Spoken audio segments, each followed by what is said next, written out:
The snow was falling hard when Officer Mark Jensen spotted something strange by the roadside. He stopped his patrol car, stepped out, and his breath caught that a German shepherd was tied to a wooden pole, shivering violently in the freezing snow, and around her, tiny puppies, half buried, motionless, their fur crusted with ice. That Mark's heart pounded as he ran toward them. His voice broke. "Oh God, no, who could do this?" The mother lifted her head weakly and whimpered, trying to nudge them awake. Her eyes pleading for help she no longer believed would come. He wrapped them in his coat, whispering, "You're safe now." But what he discovered next would bring even a hardened officer to tears. Before we start, make sure to hit like, share, and subscribe. And really, I'm curious, where are you watching from? Drop your country name in the comments. I love seeing how far our stories travel. The world was silent that morning, the kind of silence that only snow can bring. Officer Mark Jensen drove slowly along the winding country road, the headlights of his patrol car cutting through the gray mist.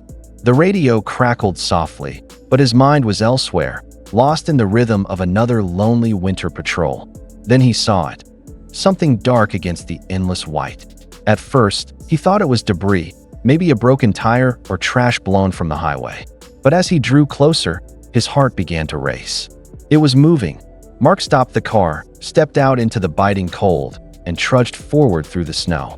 What he found stopped him in his tracks. That a German shepherd, tied to a wooden post, her fur coated in frost, her body trembling uncontrollably. Around her lay tiny puppies, half buried in the snow, some barely breathing. Mark dropped to his knees. "Oh my God," he whispered, his breath visible in the freezing air. He removed his jacket and wrapped it around the weakest pup. The mother growled softly, weak but protective. Mark's voice shook as he said, "It's okay, girl. I'm here now."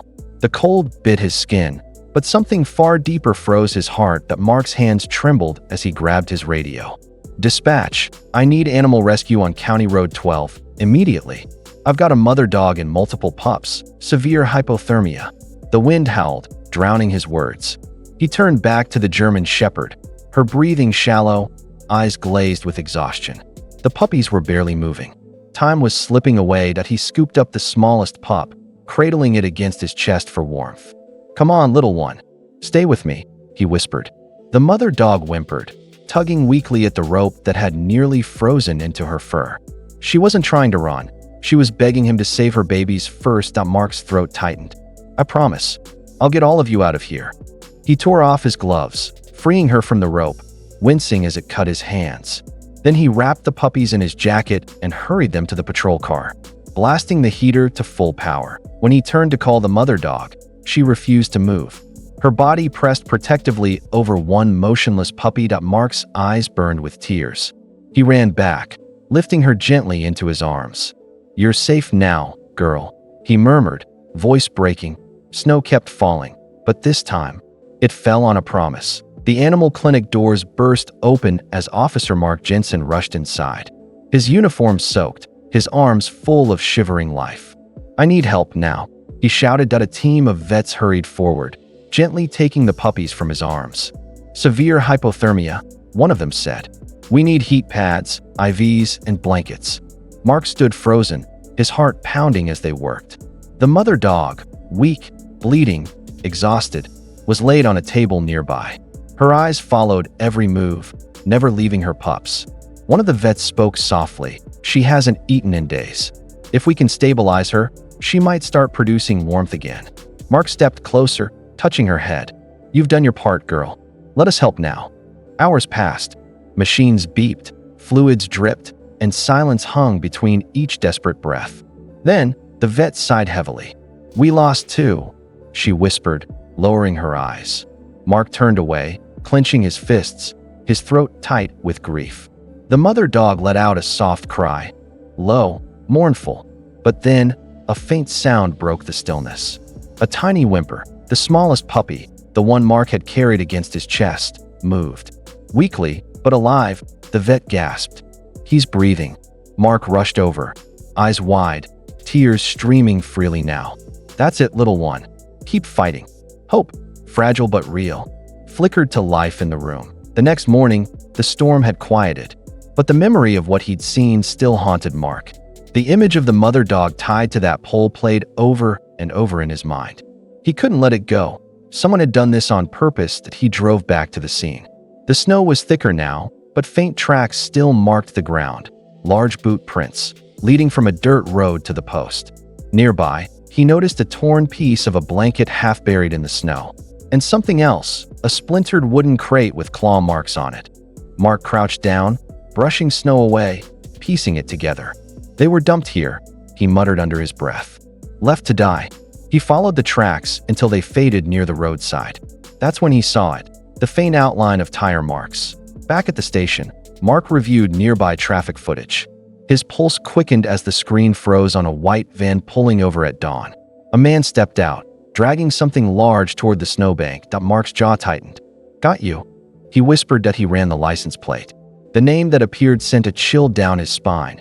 A known puppy mill owner under investigation. Mark slammed the file shut. "You thought no one would find out," he said quietly. "But you made one mistake." He looked at the photo of the mother dog. "You hurt the wrong family." Night fell heavy over the countryside, but the lights of police cruisers cut through the darkness like blue lightning. Mark stood outside an old barn at the edge of town, snow crunching under his boots. His heart thudded as he gave the signal. "Move in." The door burst open. The smell hit them first. Rot, filth, fear. Inside, cages were stacked to the ceiling. Dozens of dogs, dirty, malnourished, crying out, filled the shadows. Some barked weakly, others huddled together in silence. "Dear God." One officer whispered. Mark's voice cracked as he shouted, "Get them out." Officers rushed to open the cages, lifting shivering dogs into blankets. Every sound of a freed whimper felt like justice breathing again. From the corner, movement. A man darted toward the back door. Mark recognized him instantly, the same man from the van. "Stop right there," he roared, sprinting after him. The suspect slipped on the ice outside, crashing to the ground. Mark was on him in seconds, handcuffs snapping shut. "You left them to die," he said coldly. "Now you'll answer for every one of them." As the suspect was led away, Mark walked back into the barn. A small puppy licked his boot. He knelt, tears welling up. "You're safe now," he whispered, for the first time that night. The barking turned softer, not out of fear, but relief. Weeks later, the snow had melted, and sunshine spilled across the shelter yard like gold.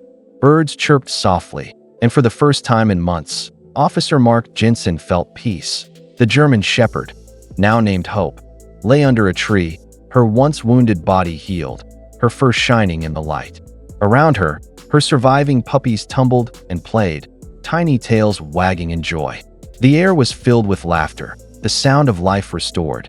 The shelter was holding an adoption event, but one dog refused to leave Mark's side. Hope pressed against his leg, her eyes calm and knowing. The shelter director smiled. "Looks like she's already made her choice." Mark chuckled softly, his eyes glistening. "Yeah, looks like she has." He knelt down, wrapping his arms around her. "No more cold nights, girl. You're home now." As he walked out of the shelter yard, the puppies scampered after them. A tiny parade of second chances. The camera slowly panned upward, capturing footprints in the soft earth. One man, one dog, side by side. Voiceover. In a world full of cruelty, kindness still has a heartbeat.